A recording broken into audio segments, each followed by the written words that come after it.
Fuqarolar tayyor turing. 14-yanvarda O'zbekistonda ko'plab hududlarda yomg'ir yog'ishi ma'lum qilindi. Assalomu alaykum hurmatli tomoshabin. Tezkor yangiliklardan birinchilardan bo'lib xabardor bo'lishni istasangiz, videomiz ostida bir dona like va podpisatsiya tugmachasini bosib qo'yishni unutmang. O'zgidromet 14-yanvar kuni qanday ob-havo bo'lishini ma'lum qildi. Unga ko'ra Toshkent shahrida yog'ingarchilik kutilmaydi. Harorat kechasi 3-5 daraja iliq, kunduzi 16-18 daraja iliq bo'ladi. Qoraqalpog'iston Respublikasi va Xorazm viloyatida kechki tomon ba'zi joylarda biroz yomg'ir yog'ishi mumkin.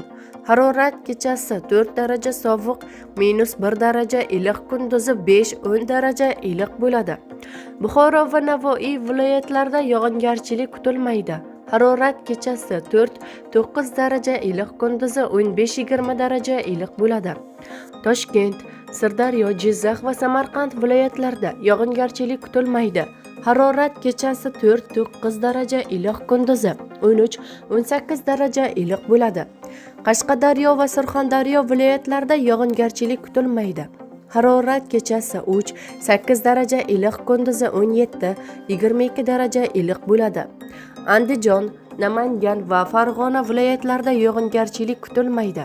Harorat kechasi 2 daraja sovuq, -3 daraja iliq, kunduzi 5-10 daraja iliq bo'ladi. Respublikaning tog' oldi va tog'li hududlarida esa yog'ingarchilik kutilmaydi. Harorat kechasi 3 daraja sovuq, -2 daraja iliq, kunduzi 7-12 daraja iliq bo'ladi. 13-yanvarda Toshkent viloyatining tog'li hududlarida 2 metrdan yuqorida qor ko'chish xavfi bor deyiladi xabarda.